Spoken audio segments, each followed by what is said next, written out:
What's the world need now? Same thing it's always needed. Peace, love, and understanding. And fermentation. And coffee. What's the world gonna get? And by the world, I mean a very specific subset of the 3 or 4 people that may watch 15 seconds of this video. That world needs another tutorial on home recording workflow. They're gonna get it. Before I get too far into this, I just want to plug this book real quick. I bought this Home Recording for Musicians for Dummies. These For Dummies books are pretty cool. I'm sure a lot of you guys know about these already, but I bought this 6 or 7 years ago. A lot of good information in here. I don't think it's real dated. I haven't really referenced it for quite a while, probably at least 2 or 3 years, but I don't think it's really dated. I think it's still it's very DAW-centric. Digital audio workstation, DAW. And then just some of the gear that you use for home recording. It goes into some of that too, but worth having. Home recording's a lot of fun, isn't it? I've dabbled in it since the early 90s. I bought a 4-track, one of those Tascam cassette 4 tracks, and messed around with that for about 5 or 6 years. Wrote a lot of songs, had a Rockman direct into the input, or even just my guitar direct into it, microphone direct into it, and it was more just to capture ideas. Then I upgraded to a Roland, one of those 8 tracks with the zip disc. And at that time I was in a band, so that made it much easier to actually record a whole band. You could still bounce tracks just like you could with a cassette tape track recorder. With 8 tracks, you just had more options. And then there were some very, compared to what you can do now, just very basic editing tools in the machine. I still have it. I'll dig that out, just put that on video for a second. And then from like 2001 to about 2013, I didn't do much of recording at all. Just life, family, busy kids, busy work, all that kind of stuff that people do. But then in, I think it was either 2013 or 14, my sister-in-law, who's awesome, bought me a Mac Air for Christmas. What a gift. And I got into that. I'd heard of DAWs, obviously, but I had never messed around with any of that stuff. And then I get into GarageBand, and it's like so usable, very intuitive, and just the power that's in that software.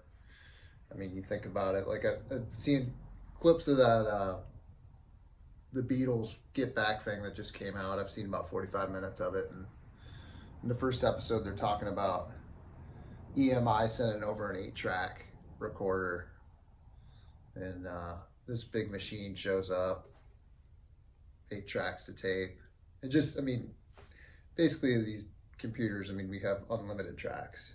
Now, you could definitely debate the merit of the technology and if it makes things quote unquote better. But in my experience, what you can do now with the computer makes it so much easier than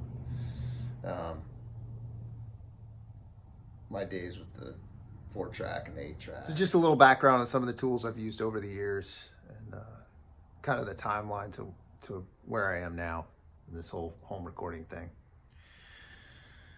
So you want to record a song. So what's step one? Well, first you have to have an idea, of course.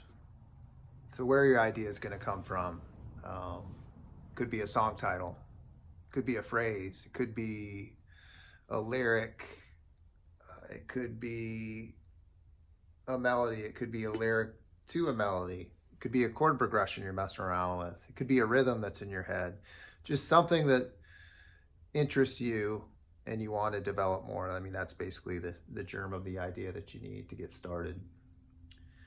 And then as far as creativity, just observing that conditions that put you in that creative headspace, if you want to call it that, where it's like you come up with ideas. So example, like for me, I come up with a lot of my ideas in the car for whatever reason. I think it's just probably because I don't really enjoy driving that much. It's the tedium of, I'd rather just be wherever I'm trying to get. But just being in that condition allows my mind to go someplace where I think of a lot of ideas. And then, okay, you have an idea. How are you going to capture that idea? I'm pretty good at remembering my ideas, but I've forgotten tons of ideas because either I don't write it down or I don't at least record like just a little bit to keep it in my mind. I mean, especially like if it's like a riff, that's something that I will lose instantly if I don't either play it over and over again and or just record something into my phone real quick, the voice memo. I use the notes in my iPhone quite a bit now just to write down ideas. Just come up with some type of system to capture those ideas so you don't lose them. So that's step one. Step one and two. Step one, have an idea. Step two, capture that idea for later use. I have a song that I actually came up with in the car about 6 or 7 months ago, driving to play some golf. Got stuck in traffic. And it was one of those cases where a lyric with a specific melody came into my head and I just started singing it. Stuck in traffic, so I threw it into the phone real quick. And over, the time I've kind of developed all the parts that I want to record. So step three, step one, I got the idea. Step two, I've captured and developed the idea, at least to the point where I'm ready to record it. I always think I know these songs better than I do when I go to record them, and then it's probably just my level of proficiency. It can be a bit of a struggle actually getting it down. I never know the songs as good as I think I do. That's basically the point. But anyhow, figured I would try to document this process. So step three for me is I got to figure out what the rhythm is. Because with all these, when I come up with these songs, I kind of look at it as like I'm going to demo this song. I mean, it's a demo for no one really other than myself. Though I do release things on Bandcamp, which again, kind of what I alluded to in the beginning of this whole thing. Not a lot of people experiencing my music. But step three, like I said, is I got to figure out what the rhythm is for the song. I write a lot of songs that end up being in three, so it might be like a 3/4, a 6/8, 9/8 maybe. I'm not sure. I'm not super 12/8 probably. I'm not super hip on the mechanics of rhythm, but I can count to 3, so that's pretty cool. So for those, it's more of a challenge setting up the rhythm because I actually have to program a beat. I can play to a click, especially if it's like a faster tempo. The slower the click is, the more difficult it is for me.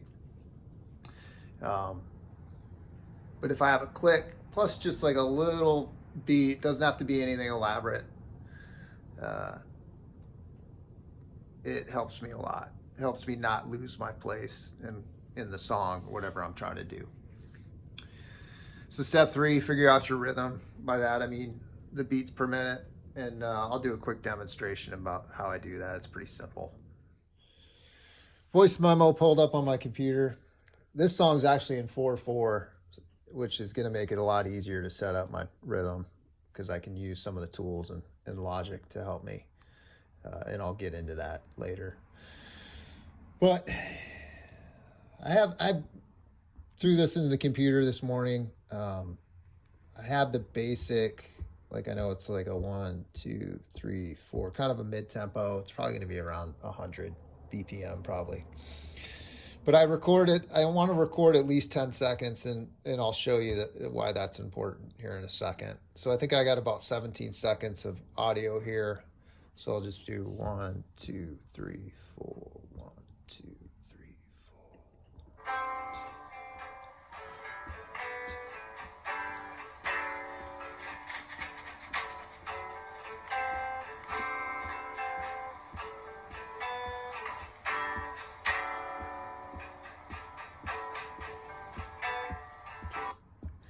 So basically what I did in that little segment is I counted 10 seconds and I came up with about 17 beats in that 10 seconds.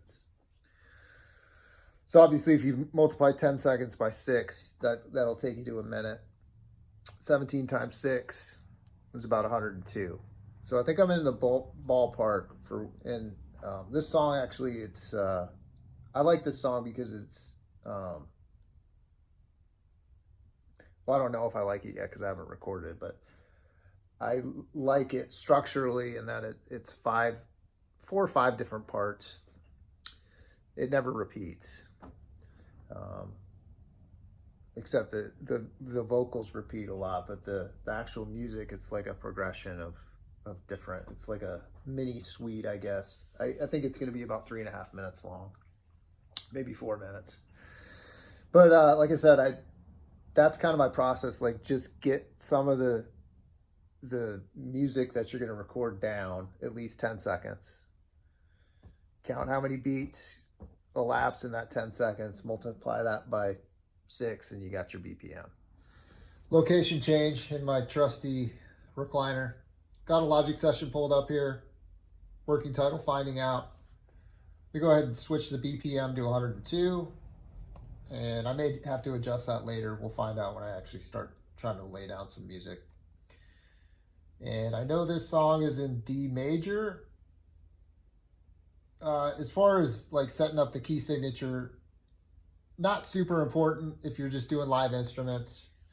But if you want to use any loops, like instrumental loops, it is important so that whatever you select is in the right key for what you're playing your live instruments at. Time signatures at 4/4. And by no means is this a Logic tutorial. I mean, I'm just barely scratching the surface with this software. I basically use it like I used GarageBand. But there's all kinds of different time signatures you can select in here. Like I said, luckily I'm in 4/4, which again will make it a little bit easier to use, some of the tools that I have available to me in Logic, as far as using some drum loops to keep me going through this. For all the stuff that I put out on Bandcamp, I actually work with a drummer, provides a service at a very reasonable rate for what he provides. I'll put his contact information or his website in the video description. Live drums will just definitely takes your song to, like, sonically, for me, it's just a different level than what you can get out of these loops. But for the purpose of getting this idea down, the loops are great. So I'm gonna search for some loops. I got my rhythm set up, and then I'll be ready to move on to the next step. Let there be rhythm. I got my rhythm track set up. It's cheesy as hell, but I'm not looking for perfection at this point. Like I said, I'm just looking for something to keep me in time, keep it moving. So if I end up liking the song, everything will be lined up so I can send it to my drummer and he won't have any problems playing along with it.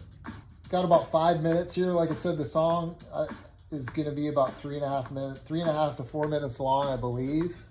So I want to have enough time set up so that I can play through a scratch take on the guitar. So that's basically where I'm at now. I'm ready to go down to the dustbin, otherwise known as my basement, and at least do a scratch guitar take that I will build the rest of the song on. I mentioned rhythm. I don't have any bass yet. I'm even less proficient on the bass than I am on the guitar. And just the way I play bass, It's much easier for me to just do it at the end. So that's what I do. To the basement. Real quickly on my setup, what is this? We know what this is. It's universal aux box. Great piece of kit, as they say. Got this about 2 years ago. Really nice tool, not cheap, depending on what your standard of expense is, but I've really liked having that. I might do a video on that someday too, like there aren't enough videos on it. Then here we got my amp. Not using the speaker in the amp, just going into the aux box. Here's my interface, Universal Audio, Apollo Twin. When did I get this?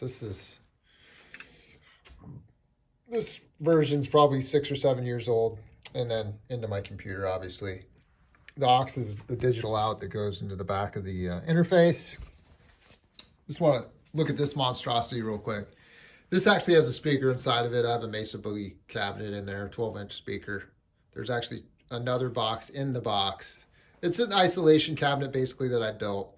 When we first moved to this area, we weren't from here, so kind of got the lay of the land, lived in a townhouse. And obviously the amp can be a little loud for that living situation, so I built this to capture most of the sound. Does a decent job. It's not perfect though, and since I got the aux, my wife has become much less tolerant of volume. For good reason. We have an apartment with a tenant in our house in the attic. But on that note, looking forward to being able to use my microphones again, using speakers, use the speaker in the amp, which it has a speaker in the amp's great. My wife talked me into building a studio in the backyard in the shed, so that's in progress right now. So big thanks to my wife, who without her I would have nothing nice. Yeah, that's basically my setup. I'm getting ready to do the scratch guitar take. Here's my measly pedal board. Obviously the first step for the guitar is just make sure it's in tune, so I'll do that. Then I'll try to set up my levels so that I can hear everything, and it's recorded at a level that will kind of carry over so I can hear it throughout as I'm building up the tracks. This is the application for the aux. I'm just gonna pick one of the presets here. I'll go with a 12-inch speaker, and I'll just use a little reverb off of the amp, and I'm gonna turn this aux reverb off. Getting closer. One more setup thing. I'm looking, this is one of the applications that come with the Apollo Twin. So I'm on this channel here, and I just use a preset. I think it's called Vintage Guitar. And then I'll set my input, usually between, or my playback, it's like -6 to -12 dB. Usually puts me in the ballpark of being able to hear everything and not just being blasted with volume. Now I'm ready. What are we looking at here? I got my scratch guitar part down. Like I talked about earlier, it ended up being 5 parts. I got the track split up into 5, just so as I go on, I kind of know where I want to start as I go through each section. You can see I switched the tempo, dropped it down to 95. That just seemed to work a little bit better. Still not completely settled on that, perhaps. It might be a little draggy in parts, but I think generally a little draggy is better than too fast. I mean, I hate to generalize, but that's been my experience. What else can I tell you about here? Oh, as far as the guitar part, not going for perfect tones here. Not that I ever achieved that. That's one thing I definitely have to work on. I definitely settle on the sonics too much because I'm just focused on the idea. I really need to put more time into trying to make all this stuff sound better. As expected, I did not know the song quite as well as I thought I did. It took me about 25 minutes to get this scratch take down. I think it ended up being like 6 takes. And then I kind of cobbled that together. But I have something now that I can build on. What else can I tell you? Oh, look at the waveform. That's kind of what you want to see. You want to have something that is loud enough that you can hear and has enough headroom. See, I got the fader turned down. I think it's at about minus 12 dB, just to save your hearing. And then I kind of adjust as I need to, just so I can hear stuff. I think that's good for now. I got my scratch guitar part down. I can start experimenting now at this point. Oh, and then the other thing, like I mentioned, this is a kind of a living, breathing thing. But before I get too far into this, I want to make sure that the vocal idea that I had works.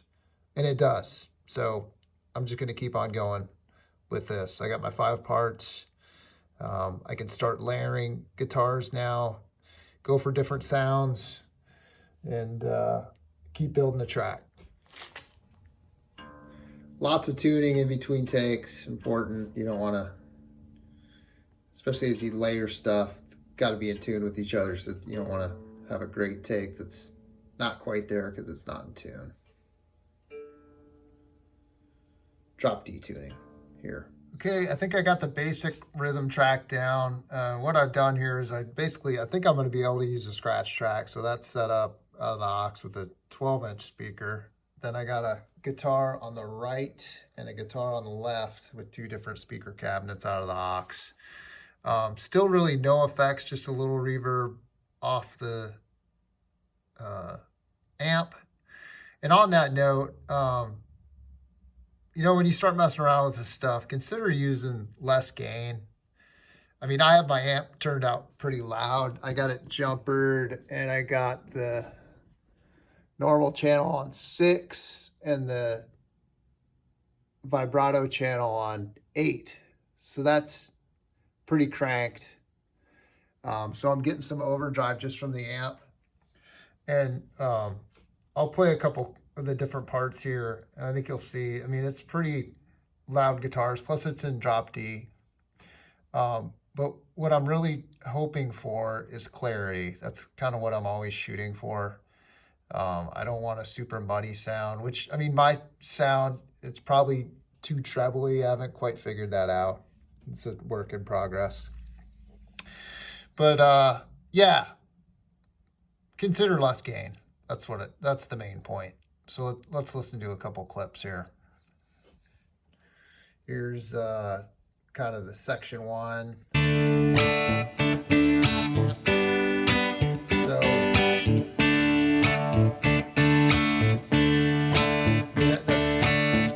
I don't know. It's like I said, these are living, breathing things. I think what I'm going to do is just get this rhythm track done.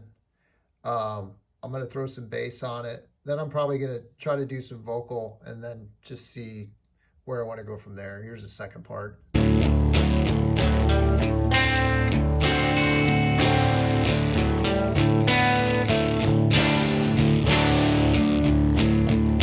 that's kind of section 2. Here's the middle of section 3.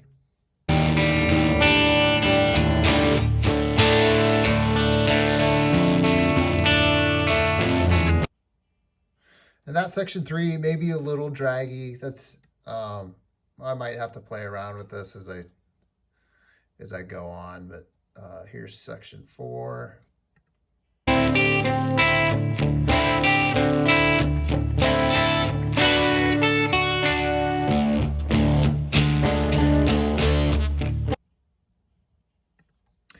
And then here's the outro section.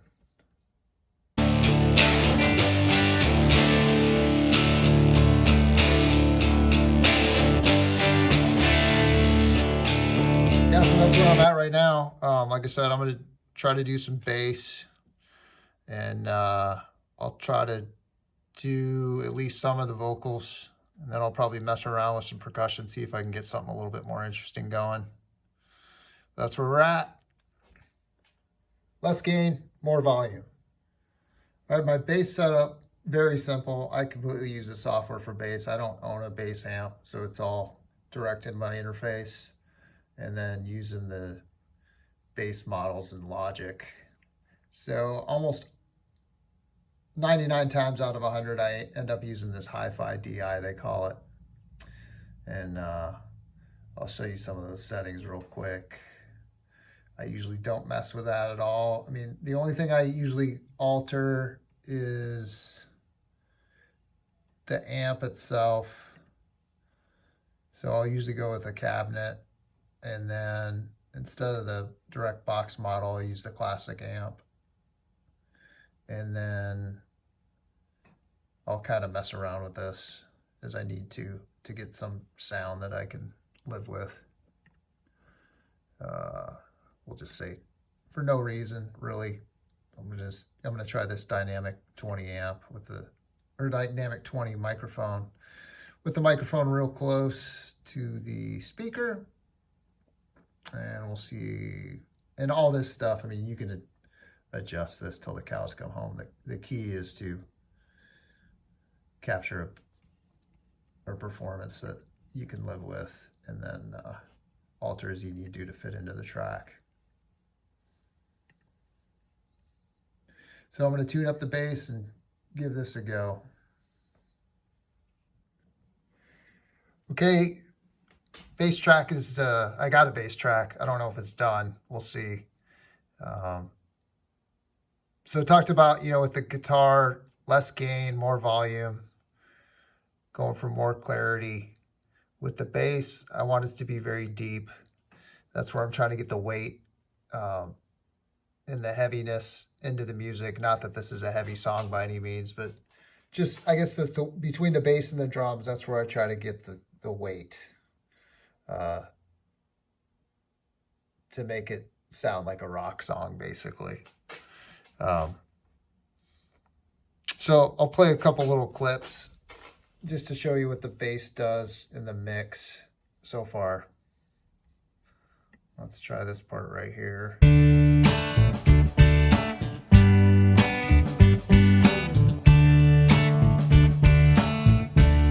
Now I'll try that same part, or ish, with the bass muted.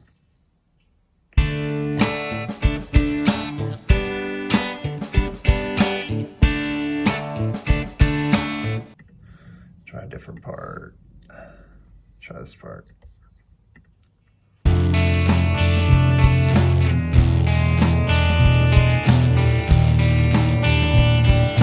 try with the bass muted.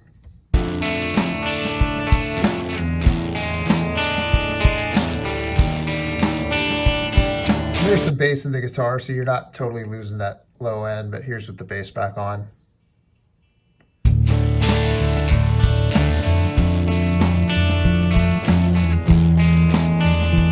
You get the idea. We got some bass. One take Tommy, I am not. Tommy Bukovac, that is. That guy's amazing. But I'm a little over 2 hours into this tracking stuff. I think I'm going to take a break. Might take a break for the day and try to finish this up tomorrow. Got to get ready to go to work. More to follow. Day 2, Sunday, Eastern Standard Time. Get ready to do some vocals. French press, 4 minutes to a perfect cup of coffee. You guys have one of these?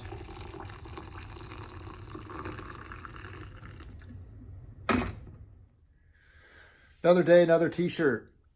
Chattanooga. Nice town. So, doing vocals. Always trepidatious. By no means am I a singer.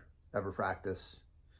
Not really even a guitar player, but I mean, I've reached a level of proficiency where I can express some ideas. And in order to finish my songs, they need a vocal, so I go ahead and do it. Yeah, with vocals, I mean, kind of stuck with my tone. I mean, we open our mouth and basically we're stuck with the voice we have. It can be kind of jarring when you hear it, and because what you hear in your head's probably a little bit different than what comes back at you. Not to belabor this point, which I've already probably done, but I'm stuck, obviously, with my limited baritone. I mean, you think about it, most of the great singers, at least in rock, are probably tenors. And you kind of have to be able to sit on top of a bunch of loud instruments. But I try to focus on the things that I can control, phrasing, the lyrics I come up with, staying in the pocket rhythmically when I sing. And then ultimately, I mean, as you write songs and come up with ideas, you're probably going to come up with stuff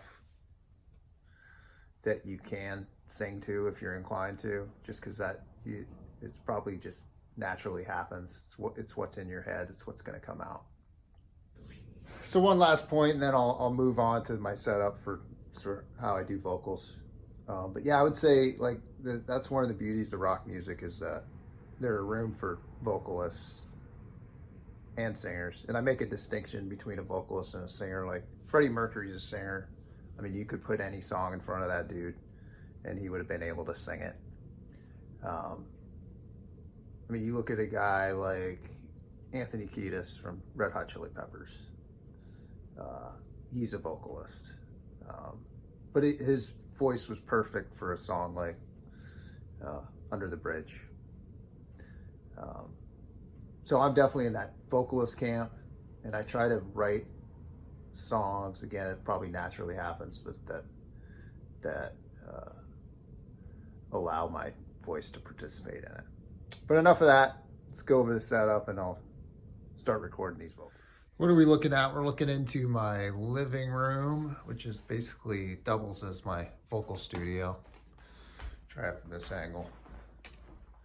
So I like this room because it's open. Every once in a while I'm lazy and I don't haul my stuff up here and I try to record in the basement. And not a great place to record vocals down there. Just, it's too closed off. Sounds bouncing off brick walls. Up here, basically, I face my front window, and hopefully I'm not getting too much sound returning to the mic from different walls. It's just going right through that opening. So my microphone, I believe this is a large diaphragm condenser. I think that's what they call these. It's the dual triode. I mean, don't get the mono triode. I'm just kidding. I have no idea what that means. But I believe this is a tube condenser. I bought this used at a local store. Got a pretty good deal on it, I believe. Then I got my interface again. Got some headphones. Got the power source for the mic and my computer. And that's basically all I need to make this start to happen. All right, looking at my universal audio application again. I got channel 1 over there. Just again, using one of the presets, which basically has a compressor, or a preamp first, a compressor, and then an EQ. These are all modeled. And then I like to have the vocals pretty loud in my headphones when I'm singing. Makes it so you don't have to try so hard to sing. At least that's what I find. It really allows me to relax, and I'm really trying not to strain at all when I get these vocal tracks down. The other thing I'll do is go back to the Logic session real quick. I'll end up adding some audio effects over here as well. Probably maybe some more compression, definitely some EQ, maybe some reverb. We'll see. I mean, it's all, again, I keep beating this dead horse, but this is a living, breathing thing. You just kind of make choices as you go. Oh, and then, I mean, with vocals, I think I read a long time ago that John Lennon always doubled his vocals, so that if it's good enough for him, it's good enough for me. I pretty much always do that. And then I always add some harmonies, but I'm going to go ahead and start doing this, and we'll see what we end up with. Started doing my scratch vocal take, and I was reminded of something that's at least prevalent in Logic.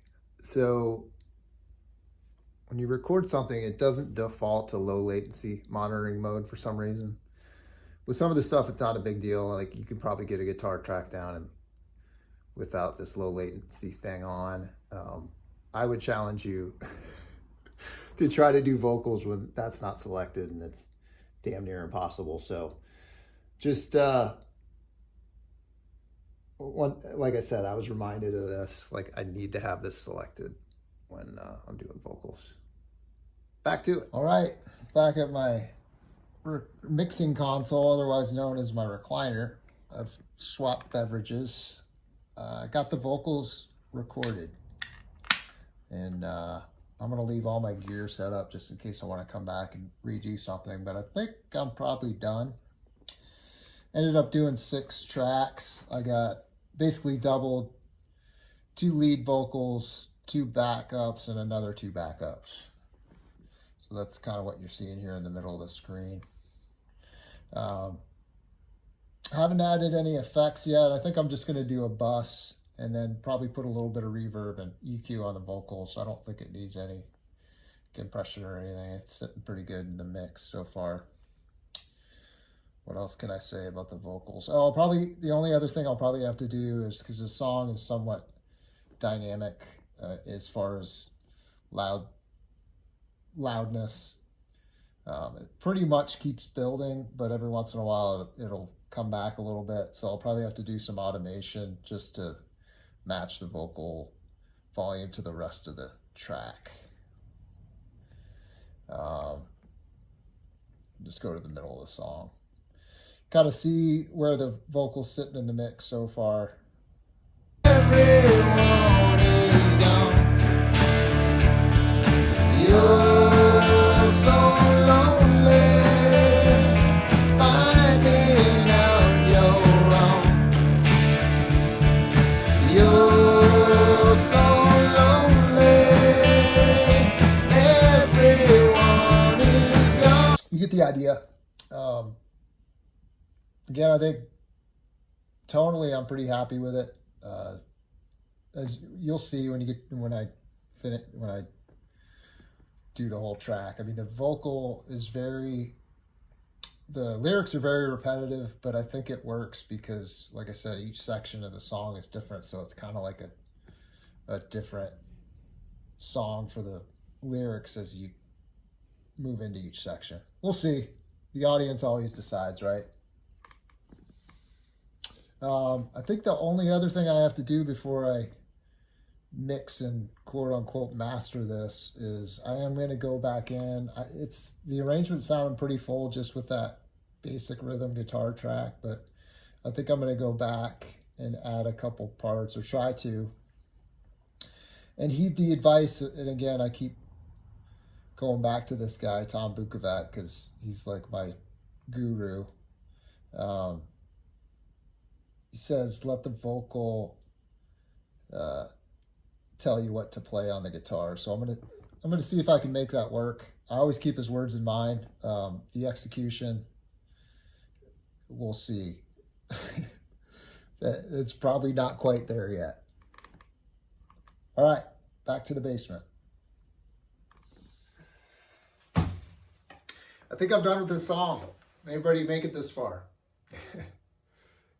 I didn't really end up adding that much for the guitar. Pretty basic parts. The guitar part in general, like the main part's pretty dense.